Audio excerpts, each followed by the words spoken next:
आदरणीय सभापति जी, इतना ही नहीं,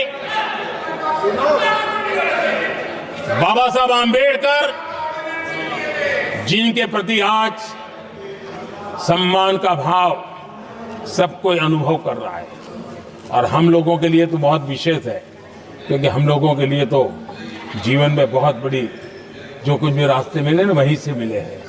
आदरणीय सभापति जी, बाबा साहब आंबेडकर, इनके प्रति भी इनके मन में कितनी कटुता भरी थी, कितना द्वेष भरा था, मैं आज उसके डिटेल में जाना नहीं चाहता हूं। लेकिन जब अटल जी की सरकार थी, तब बाबा साहब आंबेडकर, उनका जो महापरिनिर्वाण भूमि है, वहां पर अलीपुर रोड पर अटल जी की सरकार में बाबा साहब आंबेडकर जी के स्मृति में एक स्मारक बनाना तय हुआ। अटल जी के समय ये नहीं हुआ।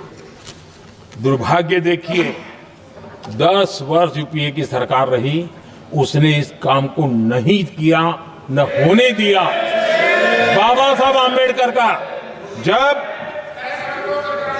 जब हमारी सरकार आई, बाबा साहब आंबेडकर के प्रति हमारा श्रद्धा होने के कारण हमने अलीपुर रोड पर बाबा साहब मेमोरियल बनाया और उसका काम किया।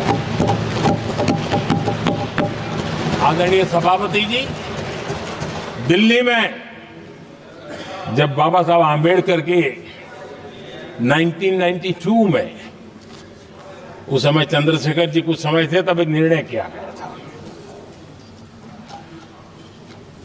आंबेडकर इंटरनेशनल सेंटर, यही जनपद के पास 40 साल तक वो कागज पे ही पड़ा रहा, नहीं किया गया। और तब जाकर के 2015 में हमारी सरकार आई और हमने आकर के इस काम को पूरा किया। बाबा साहब को भारत रत्न देने का काम भी जब कांग्रेस सत्ता से बाहर गई तब संभव हुआ।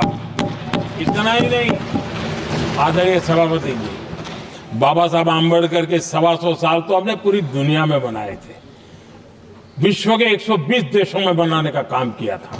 लेकिन जब बाबा साहब आंबेडकर की शताब्दी थी, तब अकेली बीजेपी की सरकार थी मध्य प्रदेश में। सुंदरलाल जी पटवा हमारे मुख्यमंत्री जी थे, और महू में जहां बाबा साहब आंबेडकर जी का जन्म हुआ था, उसको एक स्मारक के रूप में पुनर्निर्माण करने का काम सुंदरलाल पटवा जी जब मुख्यमंत्री थे तब मध्य प्रदेश में हुआ था। शताब्दी के समय भी उनके साथ यही किया गया था। आदरणीय सभापति जी,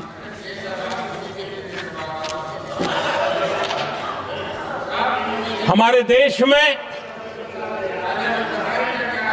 बाबा साहब आंबेडकर एक दीर्घदृष्टा थे। समाज के दबे कुचले लोगों को मुख्य धारा में लाने के लिए वो प्रतिबद्ध थे, और एक लंबे सोच के साथ भारत को अगर विकसित होना है तो भारत का कोई अंग दुर्बल नहीं रहना चाहिए, ये चिंता बाबा साहब को सताती थी। और तब जाकर के हमारे देश में आरक्षण की व्यवस्था बनी। लेकिन वोट बैंक की राजनीति में छुपे हुए लोगों ने, डूबे हुए लोगों ने धर्म के आधार पर, तुष्टीकरण के नाम पर आरक्षण के अंदर कुछ न कुछ नुक्सेदेनी करने का प्रयास किया, और इसका सबसे बड़ा नुकसान एससी, एसटी और ओबीसी समाज को हुआ है।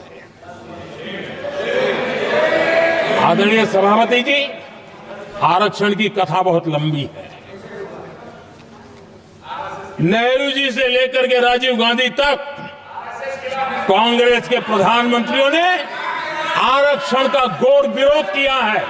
हिस्ट्री कह रही है, आरक्षण के विरोध में लंबी लंबी चिट्ठियां स्वयं नेहरू जी ने लिखी है, मुख्यमंत्रियों को लिखी है। इतना ही नहीं, सदन में आरक्षण के खिलाफ लंबे लंबे भाषण इन लोगों ने किए हैं। बाबा साहब आम्बेडकर समता के लिए और भारत में संतुलित विकास के लिए आरक्षण की लेकर के आए, उन्होंने उसके खिलाफ भी झंडा ऊंचा किया हुआ था। दशकों तक मंडल कमीशन के रिपोर्ट को डिब्बे में डाल दिया था।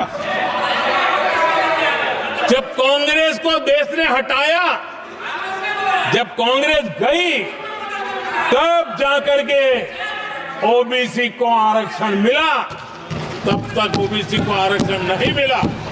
ये कांग्रेस का पाप है। अगर उस समय मिला होता तो आज देश के अनेक पदों पर ओबीसी समाज के लोग भी देश की सेवा करते, लेकिन नहीं करने दिया, नहीं होने दिया। ये पाप इन्होंने किया था।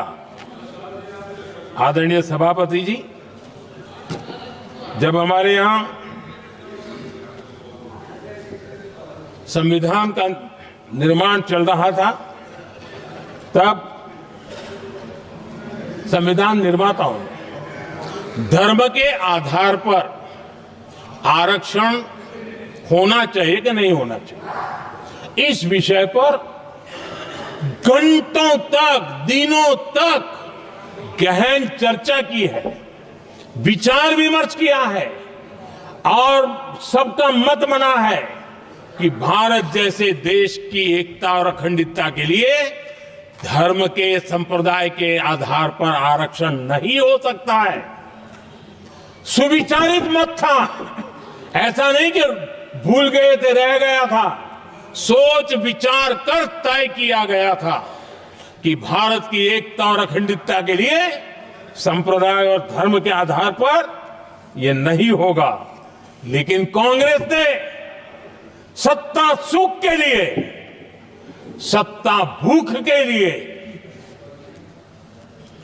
अपनी वोट बैंक को खुश करने के लिए धर्म के आधार पर आरक्षण का नया खेल खेला है, जो संविधान की भावना के खिलाफ है।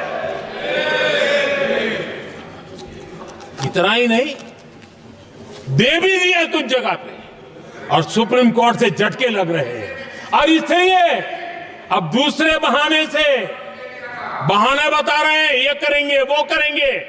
मन में साफ है, धर्म के आधार पर आरक्षण देना चाहते हैं, इसलिए खेल खेले जा रहे हैं। संविधान निर्माताओं के भावनाओं पर गहरी चोट करने का यह निर्लज्ज प्रयास है। आदरणीय सभापति जी,